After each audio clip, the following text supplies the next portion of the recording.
violent white supremacy and its partner, anti-democratic extremism, today constitute the most serious domestic terror threat facing our people. Indeed, these same authoritarian and racist movements pose a similar danger to people living in many democratic societies on earth. Just last week, German authorities arrested dozens of far-right extremists, including members of a royal house in Germany seeking restoration of the Second Reich, an active duty German soldier, former members of the German police and elite special forces units, and neo-Nazi activists for allegedly participating in a violent right-wing plot to topple the German government and seize power. The coup plotters, many of whom were heavily armed when arrested, were inspired by the American insurrection of January 6th and are followers of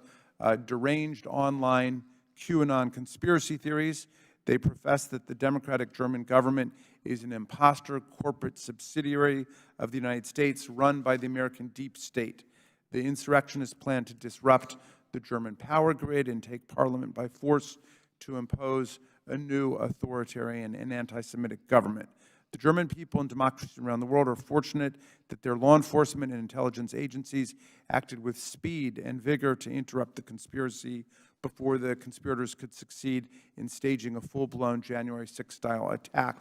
on the German government.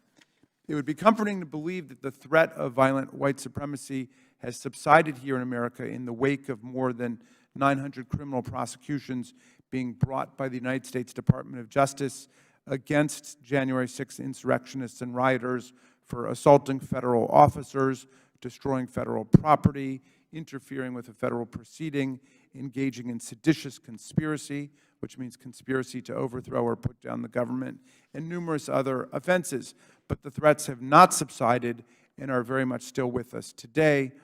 On May 14th, 2022, an 18-year-old white supremacist named Peyton Gendron, jacked up on online propaganda about the racist and anti-Semitic Great Replacement theory, entered a top supermarket in Buffalo with an illegally modified AR-15 semi-automatic rifle and murdered 10 African-American people, wounding 3 others. He pleaded guilty to first-degree murder, state charges, and is offered to plead guilty on federal charges, including hate crime charges based on his premeditation to commit domestic terrorism. We are living through an onslaught of such violent threats and attacks, taking place directly against political figures, too. Everyone knows that Representative Gabby Giffords, of course, was the victim of an assassination attempt a decade ago at a constituent meeting in Arizona, and Representative Steve Scalise was also the victim of a deranged political shooter back in 2017 at baseball practice not far from the Capitol. A month ago, an extremist who was loaded up on internet conspiracy theories and made statements like Hitler did nothing wrong broke into House Speaker Nancy Pelosi's home in San Francisco and bludgeoned her 82-year-old husband, Paul Pelosi, in the head with a hammer with the intent of kidnapping the Speaker and breaking her kneecaps. In the run-up to January 6th, Michigan Governor Gretchen Whitmer was the target of a kidnapping and assassination plot by racist anti-government extremists. The ranking member, Ms. Mace, has seen her home vandalized and her privacy violated by someone who scrawled Antifa symbols on it.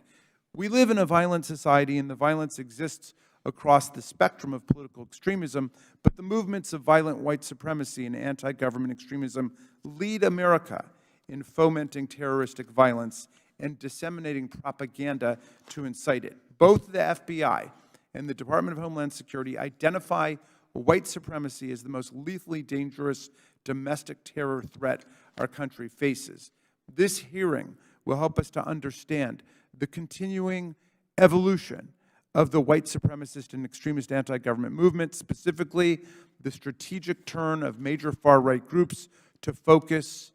their wrath on local governments and school boards since the January 6th riot and insurrection and subsequent federal criminal prosecutions, the mobilization of white supremacist groups to attack the LGBTQ community in private clubs and public places, the emergence of Christian nationalism as an organizing ideological principle, and the growing prominence of the Great Replacement theory as a unifying field conspiracy theory for the motivation of far right-wing politics. Please